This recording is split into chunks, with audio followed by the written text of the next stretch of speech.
토요일 새벽 기도 오신 여러분들을 주님의 이름으로 환영하고 축복합니다. 우리 찬송가 320장을 함께 부르심으로 토요일 새벽 기도회 시작하겠습니다.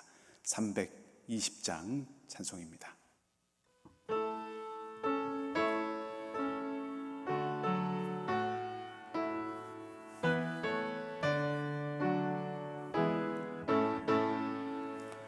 나의 죄를 정케하사 주의 일꾼 삼으신 그 새 주의 넓은 사랑 항상 찬송합니다. 나를 일꾼 삼으신 주 크신 능력 주시고 언제든지 주 뜻대로 사용하여 주소서.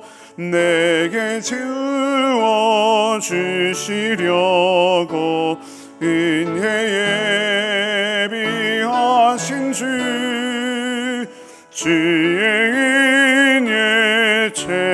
채워주사 능력 있게 하소서. 나를 일꾼 삼으신 주 크신 능력 주시고 언제든지 주 뜻대로 사용하여 주소서. 죄의 짐을 풀어주신 주의 능력 크도다. 나를 피로 사신 예수 내 맘속에 오소서. 나를 일꾼 삼으신 주 크신 능력 주시고 언제든지 주 뜻대로 사용하여 주소서. 주여 내게 성령으로 충만하게 채우사 생명수가 강물처럼 흐르게 하옵소서. 나를 일꾼 삼으신 주 크신 능력 주시고 언제든지 주 뜻대로 사용하여 주소서.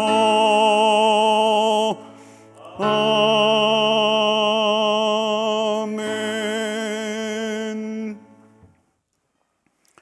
자비로우신 하나님, 간밤에도 주님의 은혜로 안식하게 하신 후에 새날을 주님과 함께 열게 하시니 감사합니다. 이 아침에 예비하신 은혜와 평강으로 우리 가운데 함께 하셔서 저희의 심령이 새롭게 되게 하시며 주신 이 하루를 말씀의 능력과 함께 힘차게 살아가게 하여 주시옵소서.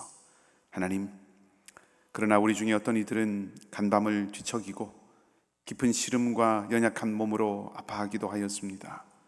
주님의 손길로 함께 하시고 은혜를 베푸셔서 털고 일어서고 견고하게 우뚝 서게 하여 주시옵소서. 이제 하나님 말씀을 읽고 들을 때에 우리 모두에게 성령께서 함께 하여 주셔서 마땅히 들어야 할 말씀이 우리의 심령을 깨우게 하시고 그리하여 우리의 삶이 하나님의 말씀으로 우렁차게 울리게 하여 주시옵소서. 감사를 드리며 선하신 주님 예수 그리스도 이름으로 기도하옵나이다. 아멘. 하나님 말씀은 신약성경 디도서 1장 1절에서 9절까지 말씀입니다. 디도서 1장 1절에서 9절까지의 말씀입니다.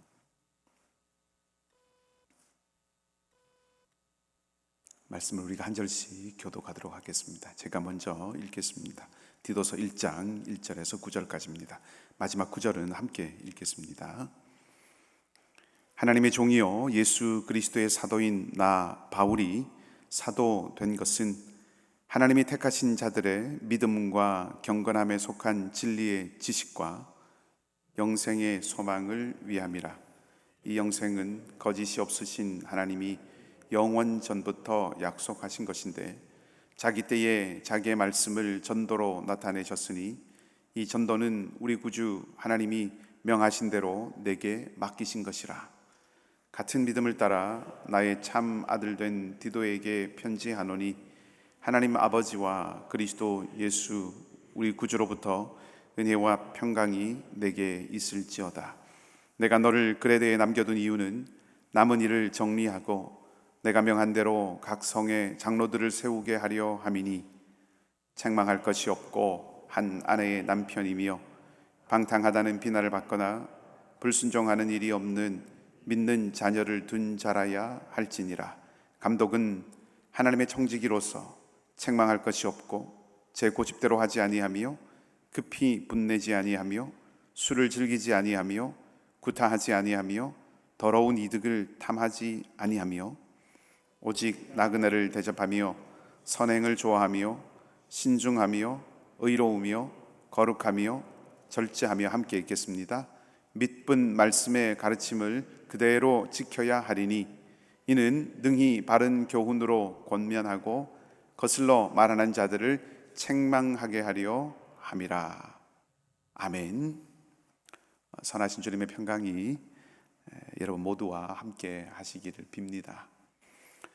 오늘부터 며칠간 우리가 이제 디도서를 묵상하게 됩니다. 디도서는 4절에도 나와 있는 것처럼 믿음을 따라서 아들이 된 디도, 바울이 디모데와 함께 아들처럼 생각했던 사람이었던 디도에게 보낸 편지입니다.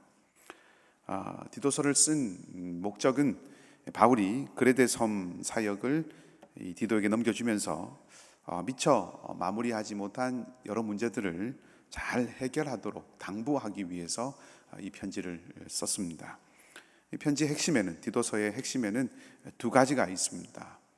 장로, 즉 지도자를 세우는 문제와 또 올바른 가르침을 확립하는 것입니다.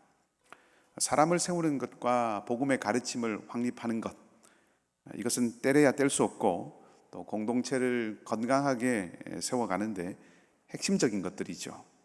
교회가 아무리 활발하고 또 사역이 왕성하다고 해도 복음과 상관이 없다면 그 일들은 무익하고 또 우리가 스스로를 속이는 일이 될 수 있습니다. 그렇기 때문에 복음을 확립하고 그것을 우리에게 내면화시키고 그것을 기준으로 삼고 가치로 삼고 그것을 추구하는 것, 그리고 구비된 하나님의 사람을 세워가는 것, 이 두 가지는 공동체 안에서 무엇보다 근본적이고 중요한 일이고 주님께서 다시 우리에게 오실 때까지 끊임없이 이어가고 행해야 하는 그런 공동체의 사명이라고 할 수가 있겠습니다. 오늘은 이 디도서를 나누는 첫날이기 때문에 좀 간단하게 디도서 전체가 어떻게 구성되어 있는가 하는 것을 좀 말씀을 드리고 함께 말씀을 나누겠습니다. 1장은 교회에서, 그리고 2장은 가정에서, 그리고 3장은 세상에서 성도가 어떻게 살아가야 하는가라고 하는 것을 크게 보면 그렇게 말하고 있다고 볼 수가 있겠고요. 이 중에 가장 핵심이라고 할 수 있는 중심되는 구절, 요절이라고 한다면 오늘 본문에 등장하는 5절 말씀입니다. 남은 일을 잘 정리하고 사람을 세우라 하는 이것이 디도서의 가장 중요한 핵심입니다. 남은 일을 정리하고 사람을 세우라 하는 부탁을 하고 난 이후에 1장 6절에서 9절 말씀까지는 장로의 자격이 어떠한가라고 하는 것에 대해서 언급을 하고 있고, 또 10절부터 3장 11절까지는 바울이 못다한 일들을, 다시 말하면 그릇된 가르침, 잘못된 가르침의 영향을 받고 있는 그런 사람들을 바로잡고 또 나아가서 공동체를 바른 가르침으로 굳게 세우라 이렇게 당부하는 내용이고, 마지막 인사와 축복으로 그 편지를 마친다고 볼 수가 있겠습니다. 정체성이라고 하는 것을 좀 생각을 해보십시다. 정체성을 가진 존재를 규정할 뿐만 아니라 그 존재를 빚어갑니다. 내가 어떤 정체성을 가지고 있느냐 하는 것에 따라서 다른 사람과 다른 존재들과 구별된다 하는 의미에서 정체성을 가진 존재를 규정한다 이렇게 표현할 수가 있을 것이고, 또 어떤 한 존재라고 하는 것은 그 정체성이 지향하는 바를 향하여서 만들어져 가고 빚어져 간다라고 하는 것입니다.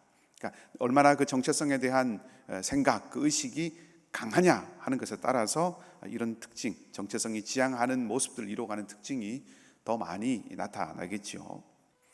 오늘 본문의 말씀을 보면 눈에 띄는 표현 하나가 있습니다. 여러분들은 또 다른 것들을 발견하실 수도 있을 것이고, 그렇게 우리가 서로 각자가 발견한 여러 것들을 함께 나누어 보면 더 풍성하게 본문을 누릴 수 있습니다만은, 저의 눈에 띈 것은 1절과 2절의 앞부분입니다. 제가 한번 다시 읽어드리겠습니다. 하나님의 종이요 예수 그리스도의 사도인 나 바울이 사도된 것은 하나님이 택하신 자들의 믿음과 경건함에 속한 진리의 지식과 영생의 소망을 위함이라. 아멘. 바울이 자신이 사도라고 하는 것을 지금 밝히고 있습니다. 그리고 사도가 된 목적이 무엇인지를 말하고 있죠. 다시 말하면 방금 말씀드렸던 정체성, 바울이 자기 정체성에 대해서 고백하고 있는 부분이 1절과 2장의 앞부분입니다. 바울은 자신이 하나님이 택하신 자들의 믿음을 위해서 사도가 되었다라고 그렇게 말합니다. 그리고 하나님이 택하신 자들의 경건함에 속한 진리의 지식을 위해서 사도가 되었다, 그렇게 오늘 고백합니다. 우선 도드라지는 것은 하나님의 택하신 자들을 위하여라고 하는 말입니다. 하나님의 택하신 자들을 위하여, 이 말은 바울이 철저하게 타인을 위해서 자신의 삶을 드리기로 작정했다 하는 것을 우리에게 알려줍니다. 그러니까 자신의 삶을 다른 일을 위해서, 타인을 위해서 내어준 삶이다. 내 삶은 다른 일을 위해서, 다른 사람을 위해서 내어준 그런 삶이다 라고 하는 것을 고백하고 있다는 거죠. 가만히 생각해 보면 참 어렵고 정말 대단한 생각입니다. 다른 사람을 위해서 살아간다, 참 쉽지 않은 일이죠. 어렵고 참 대단한 그런 생각입니다. 자신을 위해서 살아가는 것이 자연스럽고 그것이 당연한 것으로 여겨지는 시대이죠. 우리 시대만 그런 것이 아니죠. 바울 시대는 남을 위해서 살아가는 것이 자연스럽고 그것이 당연한 그런 시대였다, 그렇게 말하기는 어려울 것입니다. 예나 지금이나 누군가를 위한, 다른 어떤 사람을 위한 삶을 살겠다고 고백하고 선택하는 것은 무척 어렵습니다. 그런데 이런 삶을 살아가는 사람들이 있죠. 우리 주변에도, 이 시대에도 이런 삶을 살아가는 사람들이 있는데, 사랑하는 사람입니다. 사랑이 개입되면, 사랑으로 충만하면 기꺼이 상대를 위해서 자신을 내어주죠. 사랑에 빠진 사람은 사랑하는 일을 위해서 자신을 기꺼이 내어줍니다. 바울이 자신을 하나님이 택하신 자들, 그들을 위해서 살아가는 존재라고 그렇게 규정하고 고백하고 있는 그 밑바닥에는 다른 것이 있는 게 아니라 사랑이 있다 하는 거죠. 하나님이 택하신 사람들 누굽니까? 물론 자신도 포함되겠지만 동료 그리스도인들이죠. 성도입니다. 함께 공동체를 섬겨가고 함께 하나님 나라를 세워가고 이루어가는 동료 그리스도인들이죠. 그 동료 그리스도인들을 사랑하는 마음이 바로 바울의 정체성과 바울의 삶을 규정하고 있다라고 말씀드릴 수가 있겠습니다. 그러면 바울이 다른 이들을 위해서 자신의 삶을 내어준다, 나는 사랑으로 인하여서 타인을 위하여서 내 삶을 내어준다 라고 했을 때 그 구체적인 내용이, 또 구체적인 모습이 무엇일까요? 타인을 위해서 자신을 내어주는 삶이라고 하는 것이 마치 그 상대의 종이 된 것처럼 상대가 원하는 것을 거절하지 않고 무엇이든지 다 들어준다고 하는 그런 뜻일까요? 그런 면도 있겠지만 사실 그렇지는 않습니다. 바울은 오늘 자신이 하나님이 택하신 자들을 위한 그런 삶, 그들을 위해서 내어준 삶이라고 이야기하면서 바울이 두 가지를 말하고 있습니다. 사실 1절과 2절 말씀을 보면 바울이 세 가지를 목적으로 말하는 것처럼 보입니다. 그죠? 믿음과 경건에 속한 믿음과 그리고 경건함에 속한 진리의 지식과 그리고 영생의 소망을 위한다, 이렇게 세 가지로 보이는 것처럼 이렇게 번역을 하고 있기 때문에 그렇습니다. 그렇게 볼 수도 있습니다. 조금 더 엄격하게 보면 이 앞에 두 개와 세 번째 영생의 소망이라고 하는 것 앞에 쓰인 조금 문법적으로 보면 전치사가 다릅니다. 다시 말하면 믿음과 지식, 믿음과 경건함에 속한 진리의 지식과 라고 할 때 이 믿음과 지식 앞에는 무엇을 위하여라고 번역될 수 있는 전치사가 붙어 있고, 영생의 소망이라고 하는 말 앞에는 물론 무엇을 위하여라고 하는 말로 번역을 굳이 하자면 할 수는 있지만 그것보다는 무엇 위에라고 하는 말로 번역될 수 있는 그런 전치사가 더 자연스러운 그런 전치사가 붙어 있다는 겁니다. 그렇게 보면 바울은 영생의 소망이라고 하는 그 토대 위에서 믿음을 위해서 그리고 지식을 위해서 사도가 되었다, 그렇게 말하고 있는 겁니다.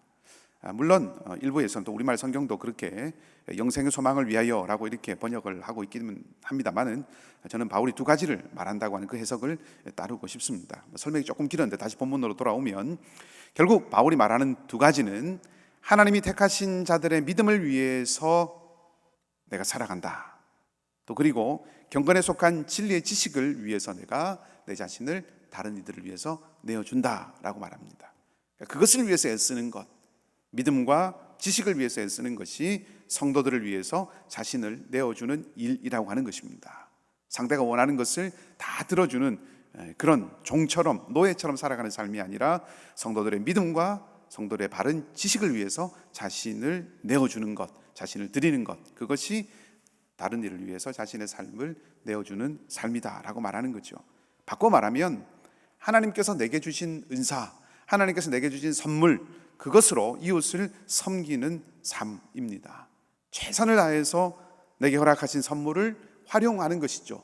바울이 가지고 있는 하나님께서 허락하신 그것을 이웃을 위해서, 타인을 위해서 내어주고 사용한다는 겁니다. 그렇게 본다면 하나님이 택하신 자들을 위해서, 다른 사람들, 타인을 위해서 내가 살아간다라고 하는 이 말은 결국 내게 주어진 일, 내 일에 최선을 다하는 것, 그것이 포함되어 있다는 겁니다.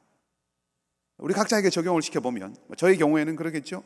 힘을 다하여서 말씀을 공부하고 정성을 담아서 여러분들을 만나고 진심으로 중보하고 끊임없이 성찰하고 복음의 가치에 조율하면서 여러 가지 일어나는 교회 안들의 일들을, 여러 가지 일들과 사역들을 디자인하고 거짓 없는 사랑으로 사람들을, 성도들을 격려하는 것일 겁니다. 그것이 제가 하나님의 택하신 자들의 믿음과 경건함에 속한 진리의 지식을 위하여서 힘쓰는 저의 일이 되겠죠. 만약에 비즈니스를 운영한다면 내 비즈니스를 운영하는데 최선을 다하는 겁니다. 이윤을 남기는 것이 최종적이고 궁극적인 목적이 아니라 내 비즈니스를 통하여서 이웃과 하나님의 사람들을 섬기는 것이 궁극적인 목적이 되는 겁니다. 열심히 청소하고 정리하는 것 중요합니다. 쾌적한 환경으로 손님을 맞이하는 것이 오시는 분들에 대한 섬김이 되겠지요. 정당한 가격, 합당한 품질을 유지하는 것도 그 한 방법일 것입니다. 바울도 저도 우리 모두는 다 이런 삶으로 부름 받았다는 것입니다. 그것이 타인을 위해서 내 자신의 삶을 내어준다는 겁니다. 이 일에는 남녀의 차이도 없고 지위의 차이도 없고 직업의 차별도 없는 것이죠. 자, 이제 바울이 말한 이 두 가지 목적, 믿음을 위해 살아가고 지식을 위해 살아간다 하는 것은 그러면 무슨 뜻인가 라고 하는 것을 좀 생각해 보겠습니다. 먼저 바울은 성도들의 믿음을 위해서 사도가 되었습니다. 이것은 믿음 없는 사람들이 믿음을 갖게 만드는 것, 그것을 뜻한다고 생각을 해볼 수도 있고, 혹은 믿음이 있는 사람들을 그 믿음이 더 자라도록 양육한다 하는 그런 뜻으로 볼 수도 있습니다. 바울은 하나님이 선택하신 사람들에게 복음을 잘 가르쳐서 건강하고 올바른 믿음의 사람, 어떤 유혹이나 시련에서도 무너지지 않는 그 믿음을 가진 그런 사람을 만드는 사명을 가진 사도였다는 거죠. 이것이 양육하는 사람들의 역할이고, 여기에는 균형이 들어 있습니다. 하나님의 선택과 믿음 안에서 성장. 하나님이 선택하셨고, 그렇다고 해서 하나님께서 전적으로 사람은 가만히 있고 하나님께서 모든 것을 다 알아서 다 하신다라고 하는 것이 믿음이 좋은 것 같지만, 오늘 바울의 표현을 빌자면 그러한 것은 도리어 무책임에 빠질 수 있다고 말하는 거죠. 그러니까 하나님이 선택하셔서 알아서 다 하신다는 믿음이 좋은 것 같지만 무책임할 수 있는데, 그런 모습도 멀리하고, 믿음이 자라도록 돕는 것, 다시 말하면 내가 힘쓰고 노력해서 자라가게 할 수 있다, 나는 그렇게 만들 수 있는 능력이 있다라고 하는 자기의, 이것도 그런 공로주의도 배격하는 이 균형이 잡혀 있다라고 하는 거죠. 균형 잡힌 온전함을 추구하고 있는 것이 바울의 모습입니다. 양육자가 이런 태도를 가진다면 아마 양육받는 사람에게도 그런 정신이 전달이 될 겁니다. 교회에 적용을 해본다면 균형 잡힌 온전함이라고 하는 것은 사람에 대한 것이지 규모에 대한 것이 아니라는 것을 알 수 있습니다. 예배, 전도, 교육, 친교, 봉사, 이런 것들이 우리 교회에서 일어나는 여러 가지 사역들이고 기능이죠. 이런 여러 사역들이 물리적으로 균형을 잘 갖추는 것, 이것도 중요한 것이지만 사역의 균형은 결국 그 사역을 행하는 사람에게서 나오기 때문입니다. 그래서 사람을 온전하고 균형 잡히게 세워가는 것이 하나님 택하신 자들의 믿음을 위해서 힘쓰는 일이라는 겁니다. 교회뿐만 아니라 비즈니스나 다른 기관이나 모든 공동체도 마찬가지일 것입니다. 규모나 크기나 효율과 같은 것이 중요하지 않은 것은 아닙니다. 그러나 가족, 공동체라고 하는 그런 의식을 잃고 매니지하거나 메인테인 하는데 모든 것을 다 집중하면 그때부터는 사람은 자원으로 여겨질 수밖에 없습니다. 이것은 오늘 이 말씀을 그래서 리더십에게 주는 경고일 뿐만 아니라 모든 참여하는 자들에게도 해당이 되는 것이겠죠. 스스로를 어떤 일이나 사역을 위해서 힘이나 혹은 자원을 공급하는 것, 거기만 충실하면 우리도 우리 자신을 스스로 나는 그냥 하나의 자원으로 만들어가는 것이 될 수밖에 없습니다. 한 사람의 온전함, 하나님의 사람으로서의 온전함을 추구하는 일에도 동일하게 매진해야 합니다. 열심히 사역하는 것도 필요하지만 하나님의 사람으로 온전해가는 것, 거기에 매진해야 한다는 것입니다. 온전함을 추구하면서 온전함을 이루는 공동체를 세워가야 한다는 거죠. 우리가 끊임없이 말씀을 묵상하고 그 말씀을 나누고 그 말씀을 따르는 삶을 부단히 이어가는 것, 사역에 참여하고 봉사하고 섬기고 헌신하는 것 못지않게 중요한 이유가 여기 있다 하는 겁니다. 두 번째는 진리의 지식을 위해서 사도가 되었다고 했습니다. 진리의 지식이라고 하는 것은 진리를 안다 하는 뜻입니다. 진리를 아는 사람을 만드는 것이 바울의 역할입니다. 알미라고 하는 것은 이해가 아니고 체득이죠. 관계입니다. 체험이 뒤따라야 하는 것입니다. 진리는 무엇입니까? 진리는 궁극적으로는 예수 그리스도죠. 우리 주님이십니다. 그러니까 진리를 아는 것은 예수님을 아는 것입니다. 예수님을 안다고 하는 것은 복음을 아는 것이죠. 예수님이 선포하신 하나님 나라를 알고 그 나라를 소망하고 그 나라를 살아가는 겁니다. 이것이 진리를 아는 것이죠. 그것은 지식적인 것이 아닙니다. 개념으로 이해하고 이념으로 삼는 것이 아니죠. 바울은 경건에 속한 지식이다 이렇게 표현합니다. 경건은 하나님을 향한 움직임입니다. 즉 알고 이해하게 하는 것이 아니라 하나님을 향한다는 것은 뭡니까? 믿고 따라가고 살아가고 구현하게 한다라는 그런 뜻입니다. 열매가 나타나는 삶이라고 하는 말이죠. 바울은 로마서에서도 믿어 순종하게 한다라고 하는 그런 표현을 사용을 했는데 그와 같은 맥락입니다. 지식을 전달하는 것이 아니라 삶을 살아내도록 돕고 양육하는 것입니다. 내일 조금 더 구체적으로 살펴보겠습니다. 자, 이것이 바울의 정체성이고 이것이 바울로 빚어져 가게 된 손길입니다. 여러분, 우리는 어떤 정체성을 가지고 있습니까? 나는 하나님 앞에 어떤 사람입니까? 오늘 본문의 말씀에 나 바울이 사도 된 것은 라고 그렇게 고백합니다. 이 말은 내가 사는 것은, 내가 나 된 것은, 나의 나 된 것은, 그런 의미이죠. 이 말로 한번 바꿔봅시다. 그리고 그 질문에 한번 답해 봅시다. 내가 사는 것은 무엇을 위해서, 누굴 위해서인가?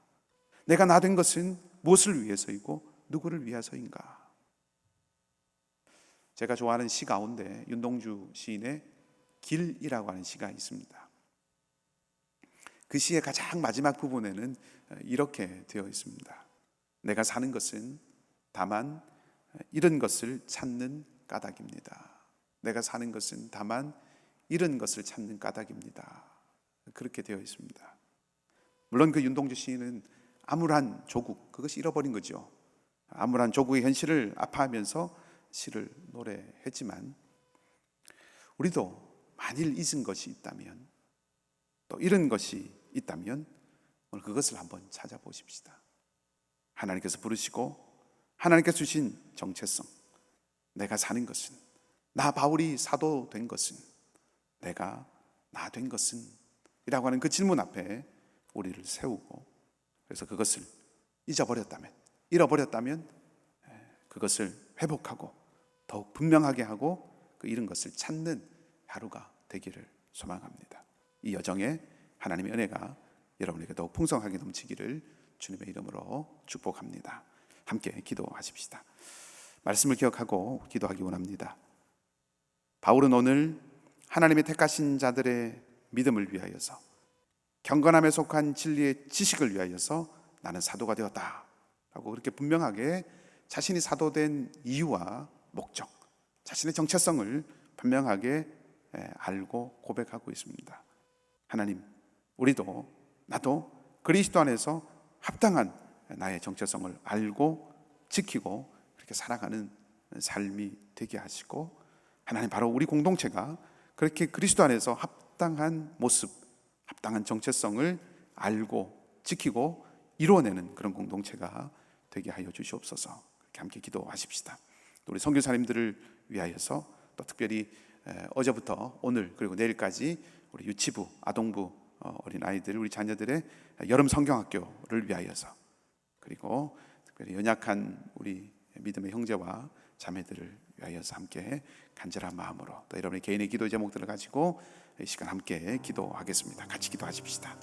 좋으신 하나님, 바울은 영생의 소망을 가지고 성도들의 믿음을 견고하게 하고 진리를 따르는 삶을 사는 것을 돕기 위해서 자신을 드린다고 고백하고 그렇게 자신을 드리며 살아갔습니다. 사도가 된 분명한 이유와 목적을 따라 살아갔습니다.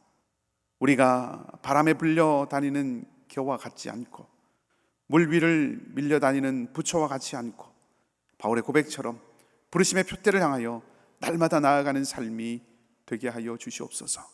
주님의 제자로 살아가는 것을 방해하고 넘어지게 하려는 많은 시련과 도전들 앞에서 성령의 도우심을 의지하게 하시고 믿음의 형제 자매들과 함께 맞서는 그 은혜가 우리 가운데 넘치게 하여 주시기를 원합니다.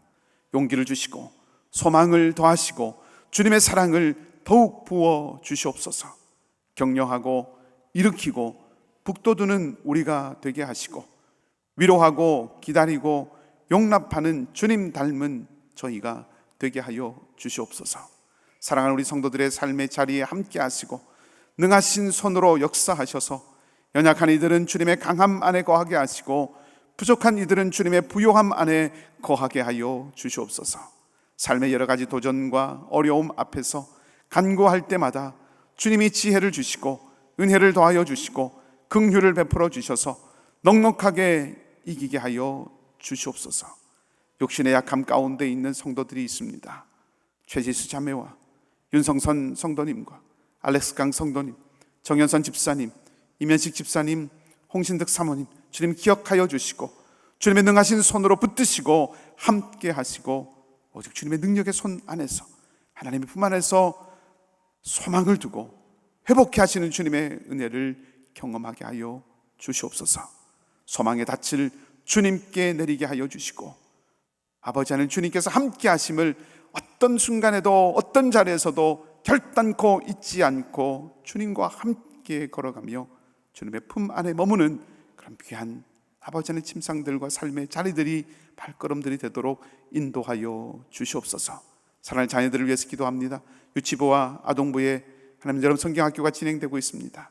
주님이 부르신 그 부르심을 깨닫고 알게 하시고, 복음의 말씀이 그들의 심령과 영혼과 생각과 마음의 밭에 잘 심겨지게 하여 주셔서 100배의 결실을 맺고 주님 앞에서 사랑받고 하나님의 귀한 일들 이뤄가는 하나님 나라의 기둥들로 세워지는 귀한 자녀들이 다 되도록 인도하여 주시옵소서. 복음을 증거하며 복음의 증인으로 살아가는 성도들과 특별히 선교사님들의 발걸음 가운데 오늘도 함께 하여 주시고, 사랑하는 우리 이글스필드 모든 가족들과 오늘도 동행하여 주시기를 바라며 선하신 주님 예수 그리스도의 이름으로 기도하옵나이다. 아멘.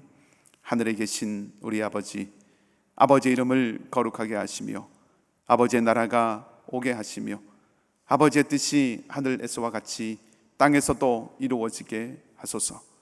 오늘 우리에게 일용할 양식을 주시고 우리가 우리에게 잘못한 사람을 용서하여 준 것 같이 우리 죄를 용서하여 주시고 우리를 시험에 빠지지 않게 하시고 악에서 구하소서.